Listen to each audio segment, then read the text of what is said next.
अहम खबर आपको देंगे कि वज़ीर-ए-आज़म सेक्रेटेरिएट में आग लग गई है, जिसके बाद वज़ीर-ए-आज़म सेक्रेटेरिएट को खाली करा लिया गया है।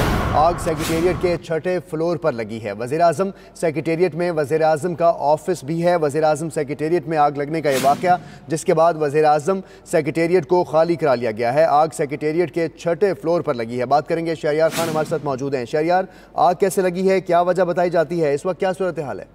जी, फौरी तौर पर तो आग लगने की वजूहात मालूम नहीं हो सकी, ताहम ये इल्म हुआ है कि आग लगने का जैसी मालूम हुआ तो फौरी तौर पर फायर अलार्म बज गए और जिसके बाद फौरी तौर पर तमाम स्टाफ को बाहर निकाल लिया गया और फायर असेंबली पॉइंट पर इकट्ठा कर लिया गया है। वहाँ पर इस वक्त तमाम जो वज़ीर-ए-आज़म सेक्रेटेरिएट का स्टाफ है वो बाहर मौजूद है, बिल्डिंग के बाहर, और फायर ब्रिगेड और रेस्क्यू की गाड़ियाँ पहुँच चुकी हैं।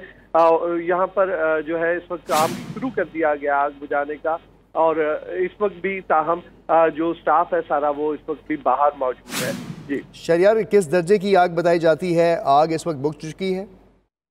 जी, अभी इस हवाले से कुछ नहीं कहा जा रहा क्योंकि सबको बाहर निकाल दिया गया है और इमारत से सब दूर है। इस वक्त सिर्फ ये कहा जा रहा है कि 6ठे फ्लोर पर आग लगी थी और उसके बाद जो है फौरी तौर पर जो फायर अलार्म है वो बजा और जिसके बाद इमदादी कार्रवाइयाँ इस वक्त जारी हैं। शहरयार खान, आप हमें अपडेट कर रहे थे, आपका बहुत शुक्रिया।